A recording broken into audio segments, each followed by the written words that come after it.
నమస్కారం ఘంటారవానికి స్వాగతం. ముందుగా ప్రధాన అంశాలు. వివేకా కేసులో వైఎస్ భాస్కర్ రెడ్డికి సుప్రీం నోటీసులు. బెయిల్ రద్దు కోరుతూ సీబీఐ వేసిన పిటిషన్పై విచారణ.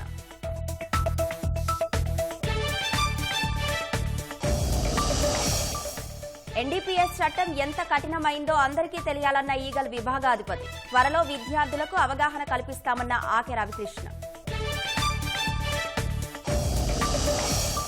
డిసెంబర్ 7న మెగా పేరెంట్ టీచర్ మీటింగ్. తల్లిదండ్రులందరూ పాల్గొనాలని లోకేష్ పిలుపు.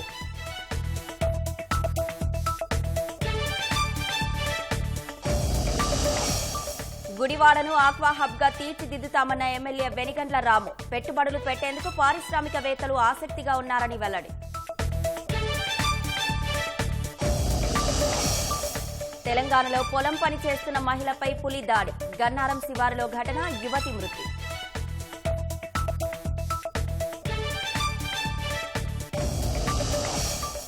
అదానీ అంశంపై ఉభయ సభల్లో గందరగోళం. రాజ్యసభ రేపటికి వాయిదా.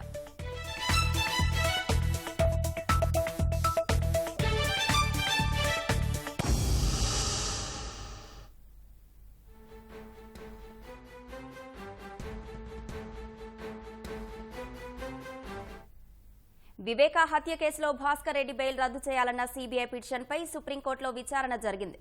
వైఎస్ భాస్కర్ రెడ్డికి సీజేఐ నేతృత్వంలోని ధర్మాసనం నోటీసులు జారీ చేసింది. మరింత సమాచారం మా ప్రతినిధి అరుణ్ అడిగి తెలుసుకుందాం. అరుణ్, వైఎస్ భాస్కర్ రెడ్డికి సుప్రీంకోర్టు నోటీసుల జారీకి సంబంధించిన వివరాలేంటి? వైఎస్ భాస్కర్ రెడ్డి వివేకానంద రెడ్డి హత్య కేసులో ప్రధానమైనటువంటి నిందితుల్లో ఒకరిగా ఉన్నారు.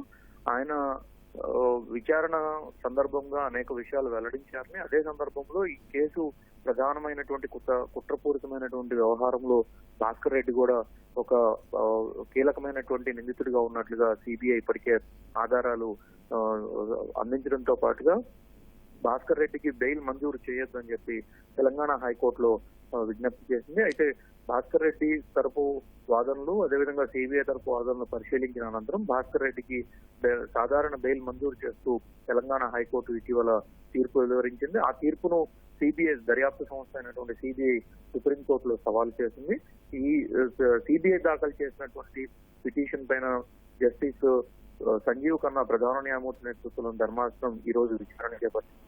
ఈ విచారణ సందర్భంగా సిబిఐ తరపు న్యాయవాదులు ఈ కేసులో ప్రధానంగా చూసుకుంటే భాస్కర్ రెడ్డి ముందు దాఖలు చేసినటువంటి బెయిల్ పిటిషన్ ను కొట్టివేసినటువంటి న్యాయమూర్తి ఇప్పుడు బెయిల్ మంజూరు చేశారనేటువంటి విషయాన్ని ప్రధానంగా సిబిఐ సుప్రీంకోర్టు ముందుంచింది. అదే సందర్భంలో భాస్కర్ రెడ్డి కుమార్తె సునీతారెడ్డి తరపు న్యాయవాదులు స్పందిస్తూ ఈ కేసులో తాము కూడా ప్రధానంగా ఉన్నామని, గతంలో భాస్కర్ రెడ్డికి సంబంధించిందని మిగతా నిందితులకు సంబంధించిన బెయిల్ పిటిషన్లపై వచ్చినప్పుడు తమ వాదనలు కూడా పరిగణలోకి తీసుకున్నారని, ఇప్పుడు ఈ కేసులో భాస్కర్ రెడ్డి బెయిల్ రద్దు పిటిషన్ కేసులో దాఖలైనటువంటి పిటిషన్ లో తాము ప్రతివాదులుగా ఉన్నట్లుగా పేర్కొంటూ ఇప్పటికే ఈ కేసులో ఉన్నటువంటి మిగిలిన నిందితులకు సంబంధించి బెయిల్ రద్దు పిటిషన్స్, అదేవిధంగా సిబిఐ విచారణ కొనసాగింపు వంటి అనేక పిటిషన్లు సుప్రీంకోర్టు ముందు ఉన్నాయని, వాటితో జత చేసి విచారణ జరపాలి అని చెప్పి సునీత తరపు న్యాయవాది కోరడం జరిగింది. సో ఈ మేరకు ఇరువురు వాదనలు విన్న తర్వాత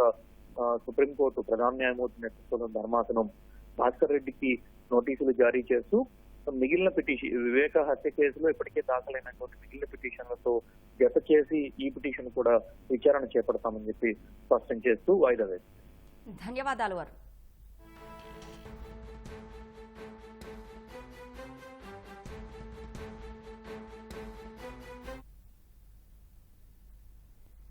నేడు ఉప ముఖ్యమంత్రి పవన్ కళ్యాణ్ కాకినాడ యాంకరేజ్ పోర్టును పరిశీలించనున్నారు. రేషన్ బియ్యం అక్రమ రవాణా నేపథ్యంలో పోర్టులో తనిఖీలు చేపట్టనున్నారు. దీనిపై మరింత సమాచారం మా ప్రతినిధి సాయి కృష్ణ ప్రత్యక్ష ప్రసారం ద్వారా అందిస్తారు.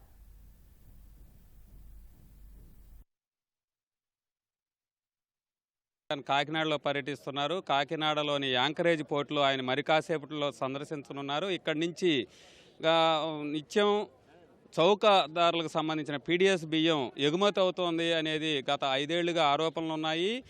వైకాపా గవర్నమెంట్లో ప్రభుత్వంలో ఈ నౌకాశ్రయం నుంచి కూడా ఇతర దేశాలకు భారీ ఎత్తున తరలిపోయాయనే నిత్యం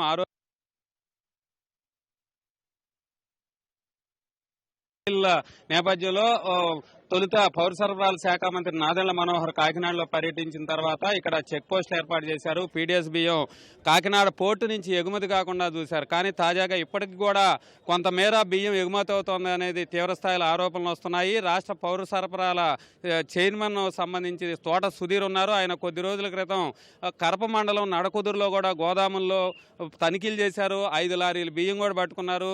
అట్లాగే కాకినాడ జిల్లా కలెక్టర్ షణ్మోహన్ కూడా 3 రోజుల క్రితం సముద్రంలోకి వెళ్ళి పరిశీలన చేశారు. అయితే ఇక్కడ ఇంకా వెల్లువెత్తూనే ఉన్నాయి. ఈ పోర్టు నుంచి పీడీఎస్ బియ్యం నిత్యం రవాణా అవుతుందన్న ఆరోపణల నేపథ్యంలో పౌర సరఫరాల శాఖ రాష్ట్ర చైర్మన్ సుధీర్ ఉన్నారు. సార్ చెప్పండి, ఇప్పటికీ కూడా కూటమి ప్రభుత్వం వచ్చిన తర్వాత కొంతమేర ఇక్కడ రవాణా పీడీఎస్ బియ్యం అనేది నియంత్రించారనేది కూడా ఉంది. కానీ ఇప్పటికీ కూడా కొంతమేర వెళ్తూనే ఉన్నాయి.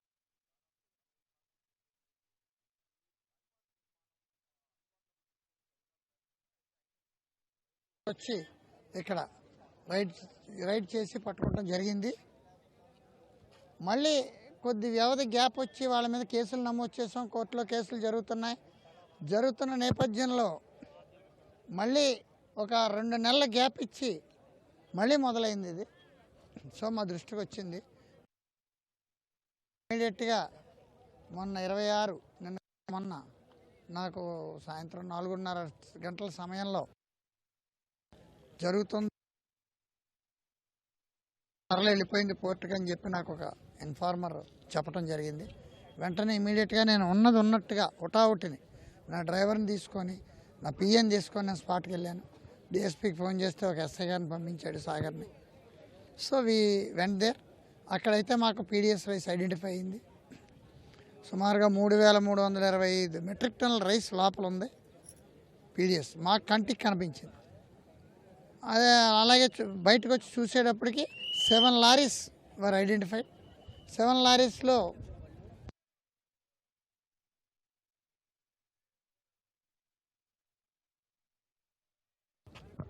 ఇది గతంలో చేసినటువంటి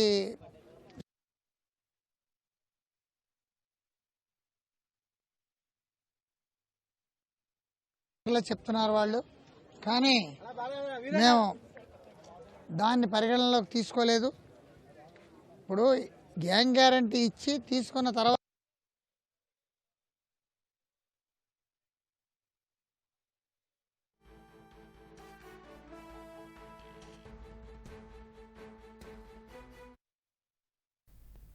పాఠశాల విద్యా వ్యవస్థకే అతిపెద్ద పండుగగా డిసెంబర్ 7న నిర్వహిస్తున్న తల్లిదండ్రులు ఉపాధ్యాయుల సమావేశంలో పాల్గొని విజయవంతం చేయాలని మంత్రి లోకేష్ పిలుపునిచ్చారు. రాష్ట్ర వ్యాప్తంగా అన్ని పాఠశాలల్లో నిర్వహించే ఈ సమావేశం స్కూళ్ల బలోపేతానికి, విద్యార్థి వికాసానికి, సమస్యల పరిష్కారానికి దిక్సూచిగా నిలుస్తుందన్నారు. విద్యార్థులు, ఉపాధ్యాయులు, తల్లిదండ్రుల మధ్య ఓ ఆత్మీయ వారధిని నిర్మిస్తుందని చెప్పారు. ఎడ్యుకేట్, ఎంగేజ్, ఎంపవర్ లక్ష్యాలతో దేశంలోనే తొలిసారిగా రాష్ట్రమంతా ఒకేసారి డిసెంబర్ 7న విద్యార్థుల, తల్లిదండ్రులు, ఉపాధ్యాయుల సమావేశం పండుగ వాతావరణంలో నిర్వహించాలని నిర్ణయించామని లోకేష్ తెలిపారు. సర్పంచ్ నుంచి సీఎం వరకు ప్రజాప్రతినిధులు అందరూ పాల్గొనే మెగా పేరెంట్ టీచర్ మీటింగ్కు హాజరు కావాలని తల్లిదండ్రులకు లోకేష్ లేఖ రాశారు. ఈ సమావేశం ద్వారా పిల్లల చదువు, ప్రవర్తన, క్రమశిక్షణను తల్లిదండ్రులు తెలుసుకోవచ్చన్నారు. విద్యా వ్యవస్థను రాజకీయాలకు దూరంగా ఉంచడం, విద్య నేర్చుకునే పిల్లలు వారి తల్లిదండ్రులను పాఠశాలలకు దగ్గర చేయడం అనేది మన ప్రభుత్వం లక్ష్యమని లోకేష్ స్పష్టం చేశారు. పేరెంట్ టీచర్ మీటింగ్కు హాజరయ్యే ప్రజాప్రతినిధులు పార్టీ జెండాలు, కండువాలు, రంగులు వేసుకుని రావద్దని కోరారు. పాఠశాలలకు విరాళాలిచ్చిన దాతలు, పాఠశాలల అభివృద్ధికి దోహదపడే పూర్వ విద్యార్థులు, స్వచ్ఛంద సేవా సంస్థలు కూడా డిసెంబర్ 7న జరిగే పేరెంట్ టీచర్ మీటింగ్లో భాగం కావాలని లోకేష్ పిలుపునిచ్చారు. విజయవాడ పశ్చిమ బైపాస్ నిర్మాణంలో భాగంగా పొలాల్లో హైటెన్షన్ విద్యుత్ టవర్లు ఏర్పాటు చేయడంపై రైతులు ఆందోళన వ్యక్తం చేస్తున్నారు. మరింత సమాచారం మా ప్రతినిధి రమణ అందిస్తారు.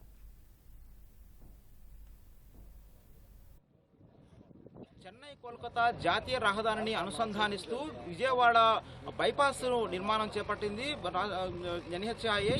అయితే వెస్ట్ బైపాస్కు నిర్మాణం దాదాపు 80% పూర్తి అయిపోయింది. అయితే ఈ నిర్మాణం పూర్తయిన తర్వాత వీటిని ప్రారంభించేందుకు గాను హైటెన్షన్ విద్యుత్ వైర్లు అడ్డుగా వస్తున్నాయి. వీటిని తొలగించేందుకు గాను అధికారులు కొత్తగా లైన్ల ఏర్పాటుకు చర్యలు తీసుకుంటున్నారు. అయితే ఈ లైన్ల ఏర్పాటును రైతులు అడ్డుకుంటూ ఉన్నారు. అనుమతి లేకుండా హైటెన్షన్ విద్యుత్ టవర్లను తమ పొలాల్లో వేయడం పట్ల పట్ల రైతులు ఆందోళన వ్యక్తం చేస్తున్నారు. దీనికి సంబంధించి ఇక్కడ జక్కంపూడి వద్ద చూస్తే కనుక రైతులు ఆందోళన దిగారు. ఇక్కడ పనులు ఏవైతే జరుగుతున్నాయో వాటిని కూడా అడ్డుకుని తమ నిరసన తెలియజేస్తున్నారు. 2 ఏళ్లుగా తాము అభ్యంతరం వ్యక్తం చేస్తున్నప్పటికీ కూడా అధికారులు పట్టించుకోవడం లేదని చెప్పేసి, తమకు న్యాయం చేయాలని చెప్పేసి వారంతా డిమాండ్ చేస్తున్నారు. ప్రస్తుతం మనం చూడొచ్చు ఇక్కడ జక్కంపూడి అలాగే ఇక్కడ సమీపంలో గ్రామాలైనటువంటి రైతులందరూ కూడా ఇక్కడ టవర్లను వ్యతిరేకిస్తూ, నిర్మాణాన్ని వ్యతిరేకిస్తూ వాటిని ఉపసంహరించుకోవాలి, అనుమతి లేకుండా వేయడాన్ని ఒప్పుకునేది లేదని చెప్పేసి వాళ్ళు ఆందోళన చేస్తున్నారు. ప్రస్తుతం రైతులు ఉన్నారు, వారిని అడిగి వాళ్ళ సమస్యలు తెలుసుకుందాం. చెప్పండి, ఈ హైటెన్షన్ విద్యుత్ టవర్లను నిర్మాణాన్ని ఎందుకు అడ్డుకుంటారు? మీకున్న అభ్యంతరాలు ఏంటి? సార్, మాకు ఎటువంటి నోటీసులు లేకోకుండా మా పొలంలోకి టవర్ లైటాకి వస్తున్నారు. మేము అడిగేది ఒకటే, పాత లైన్లో ఇక్కడ ట్రాన్స్ఫర్ లైన్ పాత లైన్లోనే హైట్ లేపుకొని వెళ్ళారు. పాత టవర్స్ని హైట్ లేపుకొని వెళ్ళమని మేము కోరుతున్నాము. కొత్త లైన్లతో కొత్త 50 ఎకరాల రైతులని అందరినీ కూడా ఎఫెక్ట్ చేస్తున్నారు. దయచేసి మా పాత టవర్లని హైట్ లేపుకెళ్ళమని మేము అడుగుతున్నాము సీఎం గారిని. ఇది నెల రోజుల నుంచి జరుగుతున్నాయి సార్. ఇది నెల రోజుల నుంచి కూడా మాకు తెలియకోకుండా వస్తున్నారు, రాత్రిపూట వర్క్ చేసుకుని వెళ్తున్నారు. మేము వచ్చేదానికేమో మా కాగితాలు ఇవ్వండి ఏంటంటే నేషనల్ హైవే వాళ్ళు అతను వస్తాడు, అతనికి అప్రూవల్ కాపీ లేదు, నోటీస్ ఇవ్వలేదు, ఎటువంటి ఇది లేకపోకుండా మా పొలంలోకి రావద్దు, మీరు వేయొద్దు. ఈ టవర్లో మీరు చాలా ఎఫెక్ట్ అవుతుంది. ఇక్కడ 30 కోట్ల రూపాయలు ఖర్చు పెడుతున్నారు, 5 కోట్లతో అయిపోతుంది. తక్కువ 4-5 పిల్లర్స్ తోటి కూడా అయిపోతుంది వర్క్. మేము లైన్కి వ్యతిరేకం కాదు. పాత లైన్లో వేశారు ఒక పక్కన, అదే లైన్లో మమ్మల్ని పాత లైన్ హైట్ పెంచుకొని వెళ్ళమని అడుగుతున్నాం. మేము రైతులందరూ కూడా కోరేది అదే. ఎటువంటి కాన్పన్సేషన్ కాదు, పాత టవర్స్లో నుంచి వెళ్ళమని, హైట్ లేపుకెళ్ళమని మేము కోరుతున్నాం రైతులందరూ. మీరు చెప్పండి, మీకు ఎట్లా నష్టం జరుగుతుంది? మీరు ఎందుకు ఈ టవర్ల నిర్మాణాన్ని అడ్డుకుంటున్నారు? బాబు, నాది 10 ఎకరాలు చేను బాబు. నేను ఒక సామాన్య రైతుని. ఆ 10 ఎకరాలు మా నాన్నగారు నాకు ఇచ్చాడు. ఈ రోడ్డు నేషనల్ హైవేకి నేను ఇచ్చింది 3 ఎకరాల 80 సెంట్లు ఇచ్చాను బాబు. ఇది కాదుకోకుండా ఖమ్మం నుండి వచ్చే రోడ్డుకి మళ్ళీ కొంత పొలం కావాలంటే మేము కూడా దానికి కూడా అగ్రీ అయ్యాం బాబు రైతుగా. ఎందుకంటే ప్రజా అభిప్రాయాన్ని మనం దృష్టిలో పెట్టుకొని మనం ఇచ్చాం కాబట్టి వాళ్ళు కూడా సంతోషపడ్డారు. ఇప్పుడు ఎకరం 60 సెంట్లు మిగిలింది. ఆ ఎకరం 60 సెంట్లు సెంటర్లో టవర్ వేస్తున్నారు బాబు. ఇది వేయాల్సిన పద్ధతి కూడా కాదు. లాంకో వాళ్ళు తీసేసామని చెప్పారు మాకు. ఒక మాలి పీడీ గారిని కలిస్తే ఇది లాంకో లైన్ అనేది తీసేశారయ్యా, దీని గురించి మీరెందుకు ఇబ్బంది పడతారు, లాంకో లైన్ పోయింది అని అన్నారు. సరే బాబు, లాంకో లైన్ పోయిందని మాకేం ఇన్ఫర్మేషన్ లేదు, దాని గురించి మాకైతే తెలీదు, పోయింది అంటున్నారు కాబట్టి 2 చేతులు ఎత్తి దండం పెట్టి మాకు సంతోషం, మా పొలాల్లో కూడా వైర్ స్తంభాలు తీసేశారు, మేము సంతోషపడుతున్నాం అన్నాం. దాన్ని దృష్టిలో పెట్టుకొని వాళ్ళు ఈ నెల రోజుల మట్టి లాంకో వాళ్ళు ఎవరో తీసుకున్నారంట ఇంకో కాంట్రాక్టు. ఆ కాంట్రాక్ట్ తీసుకున్న అతను మేము లైనే వేసుకెళ్తాము అని అన్నారు. అది తెలియక మేము ఇంట్లో ఉన్నాము. ఇప్పుడు మా దగ్గర ఏ అనుమతి లేదు బాబు, నోటీసు లేదు, ఏమీ లేదు. మేము పొలం పోయిందని మేము రోడ్డు వచ్చాము, కానీ మాకు ఎప్పుడైనా కానీ అయ్యా మీ దాంట్లో కూడా టవర్ వేస్తామనే మాట కూడా చెప్పలేదు బాబు. మేము ఏదంటే అంటే ఆ టవర్ని హైట్ లేపుకుంటే మంచిది, మా పొలాలు ఎవరై పోవు, రైతు అనేవాళ్ళు ఎవరు లాసిపోరు. లాంకో వాళ్ళకి ఇచ్చాం ఫస్ట్లో, అదే టవర్ని హైట్ లేపుకొని వెళ్ళమంటున్నాం.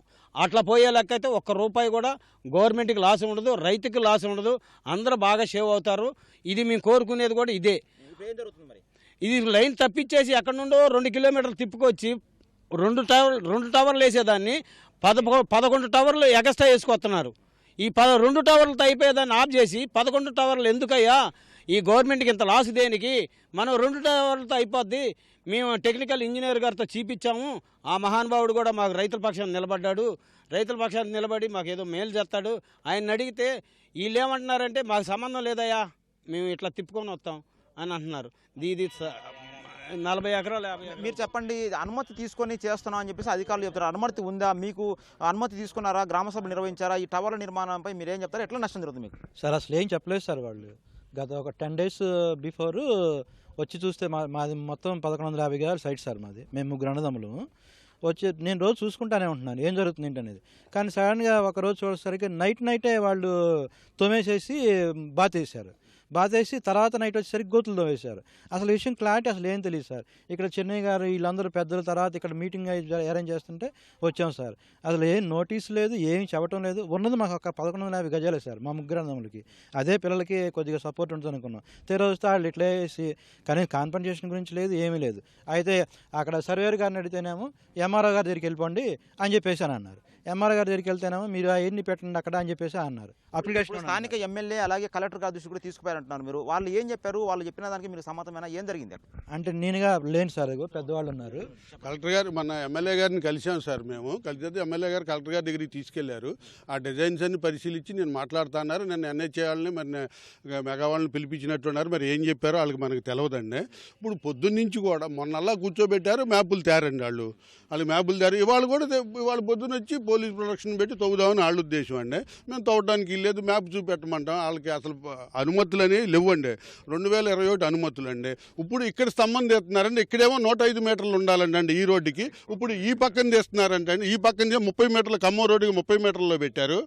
ఇదేమో 105 మీటర్లలో పెట్టారండి. ఇప్పుడు అలైన్మెంట్ అంతా ఒక రకంగానే ఉండాలి కదండి. రోడ్డుకి ఎఫెక్ట్ అనుకున్నప్పుడు అలైన్మెంట్ అంతా ఒక రకంగానే. అక్కడ 10 మీటర్లలో ఉందండి, 30 అడుగుల్లోనే ఉందండి. ఆ మార్చి ట్రాన్స్కోయని 10 మీటర్లో ఉన్నాయి. ఇప్పుడు 50 ఎకరాల దాకా నష్టపోతుందండి. ఇప్పుడు ఏదండి ఎకరం 4.5 నుంచి 5 కోట్ల దాకా ఉంటుందండి. మరి ఒక సిక్కని ప్రైవేట్ యూనిట్కి వీళ్ళు ఎందుకు భుజాన్ని వేసుకొని ఇంతగా 50 కోట్లు ప్రజాధనం ఖర్చు పెడుతున్నారండి. ల్యాంక వాళ్ళు వీళ్ళకి ఇవ్వట్లేదండి డబ్బులు. నేషనల్ హైవే కడుతుంది. నేషనల్ హైవే డబ్బులు ఎక్కడేయండి? ప్రజలు కట్టిన పన్ను నుంచే కదా నేషనల్ హైవే వాళ్ళు కట్టేది డబ్బులు. ఇప్పుడు 50 కోట్లు ఏం చేయాలి? ఏం చేస్తే మీకు న్యాయం జరుగుతుంది? సీఎం గారు కానీ గవర్నమెంట్ కానీ ఏం చేస్తే మీకు న్యాయం జరుగుతుంది? ఎగ్జిస్టింగ్ లైన్లో వెళ్ళమంటున్నాం సార్ మేము. అంతకంటే మేము వ్యతిరేకం కాదండి. ఈ రోడ్డుకి 6 ఎకరాలు ఇచ్చానండి నేను అంబాపురం. ఈ రోడ్డుకి మొత్తం ఇదే రోడ్డుకి అభివృద్ధికి వ్యతిరేకం కాదండి మేము. ఇదే రోడ్డుకి 6 ఎకరాలు ఇచ్చాము, 60 పార్టీకి ఇచ్చాము. ఇంకా 20 ఎకరాల్లో తేగలేని స్తంభం లేనంటూ లేదండి. ఈ 2.5 ఉందండి. ఇది కూడా నాశనం చేయడానికి వచ్చారండి వీళ్ళు. ఏం ఉండ లైన్లో వెళ్ళమంటున్నామండి మేము. మాకేమి కాంపన్సేషన్ కానీ మాకేం పని లేదండి. ఉండ లైన్లో హైట్ పెంచుకొని వెళ్ళిపోమంటున్నామండి. ఆ పాసిబిలిటీ ఉందండి. పాసిబిలిటీ అక్కడ ట్రాన్స్కో ఉందండి. ట్రాన్స్కో వాళ్ళు లేపారండి. వీళ్ళు ఒక సిక్ యూనిట్కి 50 కోట్లు ఖర్చు ఎవరి కోసం ఖర్చు పెడుతున్నారు? 50 కోట్లు వీళ్ళు. ఇది సీఎం గారి దృష్టికి తీసుకెళ్ళి మమ్మల్ని అందరినీ ఇది సేవ్ చేయాలండి. సీఎం గారు ఏం చెబుతున్నారు? రాజధానిలో ఎక్కడ 1600 కోట్లు ఇప్పుడు ఖర్చు ఎక్కువ అయినా కానీ ఇప్పుడు అండర్ గ్రౌండ్ వేసుకెళ్ళమంటున్నారండి. మీరు రాత్రి టీవీలో సీఎం గారు చెప్పారండి. అది ఇవాళ వీళ్ళు వచ్చి వాళ్ళు టవర్లు వేస్తామండి. అప్రూవల్ పేపర్లు తీసుకురారండి. మా దగ్గర ఉన్నాయి అంటారు అప్రూవల్ పేపర్లు. అది చెప్పండి సార్, ఏం చేస్తే రైతులకు న్యాయం జరుగుతుందంటారు? నా పేరు పివి ఆంజనేయులు, రైతు సంఘం జిల్లా కార్యదర్శి. ఒకటి, ఈ హైవే లైన్కు భూమి ఇచ్చింది రైతులే. రైతులు అభివృద్ధిని కోరుకునేవాళ్ళు. కానీ రైతుల తరపున పోట్లాడాల్సినటువంటిది ప్రభుత్వం కూడా ఖచ్చితంగా ఈ టవర్ లైన్ని హైట్ పెంచుకొని వెళ్తే ఏ రైతుకి ఇబ్బంది లేకుండా ఉంటుంది. 2021 అప్రూవల్ అంటున్నారు. 2021 అప్రూవల్ అయినప్పుడు అప్పుడే మీరు కనుక రైతులకు నోటీసు ఇస్తే కోర్టుకు వెళ్ళేవాళ్ళు. కోర్టుకు వెళ్తే వేయాలా లేదనేది కోర్టు పరిష్కారం చేసేది. ఇది ఏమీ లేకుండా, అలైన్మెంట్ లేకుండా, అప్రూవల్ లేకుండా 3 రోజుల నుంచి రైతులను ఇక్కడ పడగాపులు కాస్తున్నారు. అదేమిటంటే పోలీసు వారితోనే దౌర్జన్యం చేపిస్తున్నారు. పోలీసు వారు రైతులు ఇక్కడికి వస్తుంటే రైతులు రానియకుండా పోలీసులు అక్కడ గేట్లు పెట్టారు. ఇక్కడికి వచ్చినటువంటి సిఐ గారితో మాట్లాడడం, అక్కడ వర్క్ చేపిస్తున్నారు. ఇటు రైతులు వెళ్ళి వర్క్ ఆపుతుంటే రైతులను పట్టుకొని లాక్కొస్తున్నారు తప్ప వాళ్ళు వర్క్ ఆపండి అనేటటువంటి చెప్పట్లేదు. ఇప్పటికే నేషనల్ హైవే వాళ్ళు వాళ్ళ దగ్గర ఏమి కాగితాలు ఉన్నాయో తీసుకురమ్మన్నారు. ఇప్పటికీ 48 గంటలైంది, ఇప్పటి వరకు తీసుకురావట్లేదు. అందుకోసం ఇదంతా బోగస్ అనే పేరుతో ఈరోజు చెప్తున్నాం. అందుకోసం స్పందించాలి ప్రభుత్వం. ఇవాళ కలెక్టర్ గారు చెప్పాం, నాతో ఎమ్మెల్యే గారు మాట్లాడారండి. ఎమ్మెల్యే గారు కూడా ఇది ఎమ్మెల్యే గారు చెప్పినా, ఎంపీ గారు చెప్పినా ఈరోజు ప్రభుత్వం ఉన్నటువంటి దాన్ని వాస్తవంగా ఎక్కడైతే హైటెన్షన్ లైన్ ఉందో ఆ లైన్ హైట్ పెంచుకోండి. ఇప్పటికీ ఇదే రోడ్డు మీద 3 చోట్ల పెంచారు. ఇక్కడ ఎందుకు పెంచరు? అందుకోసం ఎకరమో 2 ఎకరాలు ఉన్నటువంటి రైతులకి ఆ భూమిని నిలబెట్టాలనేటువంటి మేము రైతు సంఘం కోరుతున్నాం. ప్రభుత్వం స్పందించాలి.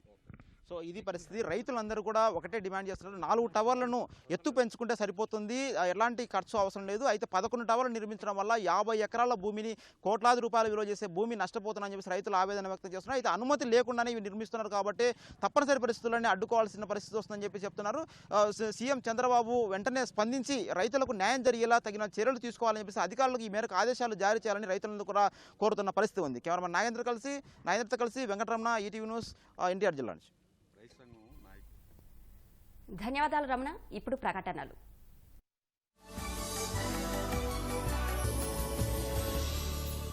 పుంగనూరులో ఆర్సీవై ప్రాంగణంలో 29/11/2024 శుక్రవారం సాయంత్రం 6 గంటలకు సరుగు కార్తీక దీపోత్సవం కార్యక్రమానికి మహిళలు విచ్చేసి ఆ పరమేశ్వరుని ఆశీస్సులు పొందండి. మీ రామచంద్ర యాదవ్, బీసీవై పార్టీ అధినేత, ఆంధ్రప్రదేశ్.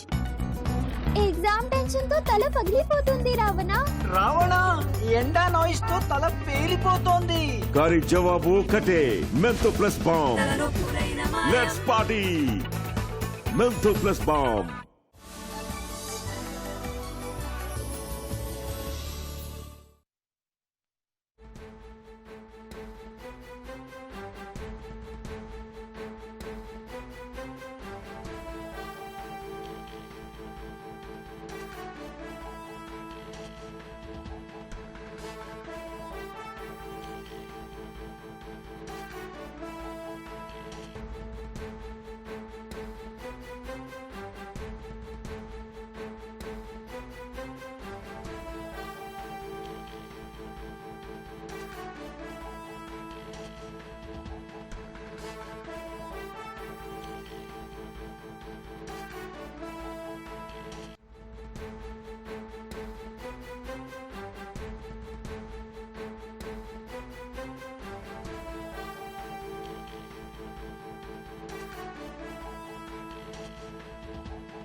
విద్యుత్ ఒప్పందాల విషయంలో అబద్దాలను అంతంగా అల్లినందుకు జగన్కు ఆస్కార్ ఇవ్వాలని ఆయన సోదరి పీసీసీ అధ్యక్షురాలు షర్మిల వ్యాఖ్యానించారు. మరింత సమాచారం మా ప్రతినిధి ధనుంజయ్ అడిగి తెలుసుకుందాం. ధనుంజయ్, విద్యుత్ ఒప్పందాల విషయంలో జగన్కు షర్మిల ఏ విధంగా కౌంటర్ ఇచ్చారు? వాస్తవానికి నిన్న ప్రెస్ కాన్ఫరెన్స్ పెట్టి మరి ఈ వ్యవహారం జగన్ మాజీ ముఖ్యమంత్రి జగన్ వెల్లడించిన పైన ఆమె ఎద్దేవా చేస్తూ ఈ ట్వీట్ అయితే పెట్టారు. ఆ అబద్దాలను అందంగా అలటంలో మాజీ ముఖ్యమంత్రి జగన్మోహన్ రెడ్డికి ఆస్కార్ అవార్డు ఇవ్వాలని చెప్పి ఆమె ఎద్దేవా చేస్తూ ఈ ట్వీట్ చేశారు. 2021 మే నెలలో ఎత్తివేసినటువంటి వేలంలో యూనిట్ ధర గరిష్టంగా ₹2.14 ఉంటే దాన్ని ₹2.49 కొన్నందుకు శాలువాలు కప్పాలా అంటూ ఆమె తన ట్వీట్ లో పేర్కొన్నారు. శాలువాలు, సన్మానాలు, అవార్డులు కోరుకునే ముందు జగన్ కొన్ని ప్రశ్నలకు సమాధానం చెప్పాలని చెప్పి కూడా ఆమె పేర్కొంటూ ఈ ట్వీట్ అయితే చేశారు. గుజరాత్ రాష్ట్రంలో ఒక్కొక్క యూనిట్ ధర ₹99 కొంటే అదే కంపెనీ నుంచి 50 పైసలు ఎక్కువ పెట్టి ₹2.49 కొన్నందుకు సన్మానాలు చేయాలంటూ ఆమె తన ట్వీట్ లో పేర్కొన్నారు. అయితే వాస్తవానికి అదానితో ఒప్పందానికి దేశంలో ఏ రాష్ట్రం ముందుకు రాకపోయినా ఆగమేఘాల మీద అప్పటి ఆంధ్రప్రదేశ్ ముఖ్యమంత్రిగా జగన్ ముందుకొచ్చి ఈ కొనుగోలు ఒప్పందాలు చేస్తున్నారని చెప్పి కూడా ఆమె పేర్కొన్నారు. ట్రాన్స్మిషన్ ఛార్జీల భారం ఎక్కడా లేకుండా గుజరాత్ ఇచ్చినటువంటి ప్రకారం ఏపీకి ₹99 ఎందుకు కొనుగోలు చేయలేదని చెప్పి కూడా ఆమె ప్రశ్నించారు. ₹2.49 కొన్నందుకు ఎందుకు ఒప్పుకోవాల్సి వచ్చిందని చెప్పి కూడా ఆమె తన ట్వీట్ లో పేర్కొన్నారు. ట్రాన్స్మిషన్ ఛార్జీలు గరిష్టంగా యూనిట్ కి ₹70 పడతాయని ఇంధన శాఖ అదే సమయంలో ఇంధన శాఖ స్పష్టం చేసినప్పటికీ కూడా ఎలాంటి ఛార్జీలు లేవని చెప్పి చెబుతున్నటువంటి జగన్ మాటలు అబద్ధం కావా అంటూ ఆమె పేర్కొన్నారు. అలాగే ఒక ముఖ్యమంత్రిని వ్యాపారవేత్త అధికారికంగా కలిస్తే దాన్ని గోప్యంగా ఎందుకు ఉంచారు, ఇలాంటి పరిస్థితులు దేశంలో ఎక్కడైనా ఉన్నాయా అంటూ ఆమె తన ట్వీట్ లో ప్రశ్నించారు. దమ్ముంటే ఈ ప్రశ్నలన్నిటికీ జగన్ సమాధానం చెప్పాలని చెప్పి కూడా షర్మిల తన ట్వీట్ లో పేర్కొన్నారు. మొత్తం మీద అదానితో ఒప్పందం రాష్ట్రంతో కాదు అంతర్జాతీయంగా ఈ ఒక చెడ్డ పేరు తీసుకొచ్చిందని చెప్పి కూడా ఆమె స్పష్టంగా పేర్కొన్నారు. అదాని కలవడం దాదాపుగా ₹1750 కోట్ల నేరుగా ముఖ్యమంత్రికి ముడుపులు ఇవ్వడం ఒక చరిత్రగా మారిందని చెప్పి కూడా ఆమె తన ట్వీట్ లో పేర్కొన్నారు. అసలు ఎవరు కొనేందుకు ముందుకు రాని విద్యుత్తును ఈ బంపర్ ఆఫర్ గా ప్రకటించుకోవడం ఒక విచిత్రమైన పరిస్థితి అని చెప్పి కూడా ఆమె తన ట్వీట్ లో పేర్కొన్నారు. గంటల్లోనే క్యాబినెట్ పెట్టడం, ఈ ఒప్పందానికి సంబంధించి గంటల్లోనే క్యాబినెట్ అలాగే ప్రజాప్రాయం ఏమాత్రం లేకుండా ఆ ఒప్పందానికి గ్రీన్ సిగ్నల్ ఇవ్వడం కూడా ఒక చరిత్ర అంటూ ఆమె తన ఎద్దేవా చేస్తూ ఈ ట్వీట్ పెట్టారు. అదాని కోసం అన్ని టెండర్లు రద్దు చేసి అన్నటువంటి అప్పటి ప్రభుత్వం తన వ్యక్తిగత స్వప్రయోజనాల కోసం రాష్ట్ర ప్రజలను ఎత్తిన మొత్తం 1.67 లక్షల కోట్ల భారాన్ని మోపారని చెప్పి కూడా తన ట్వీట్ లో షర్మిల స్పష్టంగా పేర్కొన్నారు. ఇక ప్రపంచం మొత్తం ఇప్పుడు జగన్ అవినీతి చరిత్ర గురించి మాట్లాడుకోవడం చేస్తుందని చెప్పి కూడా ఆమె పేర్కొన్నారు. మొత్తం భూగోళం అవినీతి పరుల జాబితాలో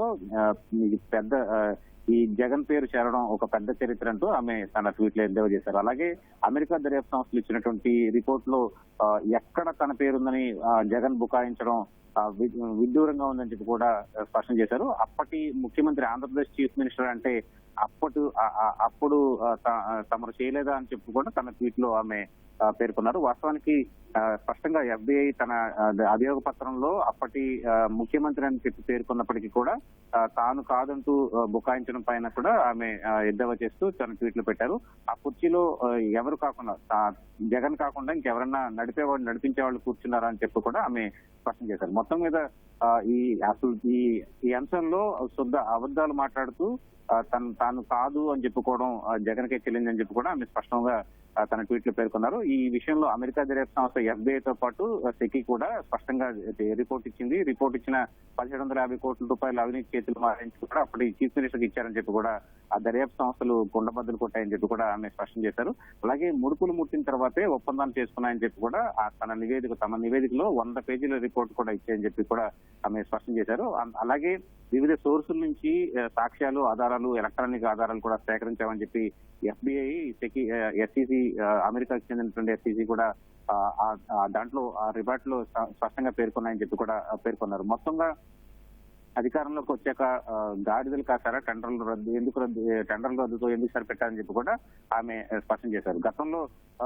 గత ప్రభుత్వ హయాంలో అప్పటి టీడీపీ హయాంలో 35 కోట్ల భారం అని చెప్పినటువంటి జగన్ ఆ తర్వాత ఎందుకు టెండర్లు రద్దు చేయకుండా ఎందుకు విచారణ చేయించలేదని చెప్పి కూడా ఆమె ప్రశ్నించారు. ఇక గంగవరం పోర్టును కూడా అదాని 640 కోట్లకి అమ్మినప్పుడు ముడుపులతో ఏపాటిదో అర్థమైపోయిందని చెప్పి కూడా ఆమె తన ట్వీట్ లో పేర్కొన్నారు. మొత్తం మీద అదాని కారణంగా ఆర్థికంగా లబ్ధి పొందలేదని బైబిల్ మీద ప్రమాణం చేయాలని చెప్పి కూడా ఆమె పేర్కొంటూ ఈ సవాల్ని స్వీకరించాలని చెప్పి జగన్ నేరుగా జగన్ ఉద్దేశిస్తూ ట్వీట్ చేశారు.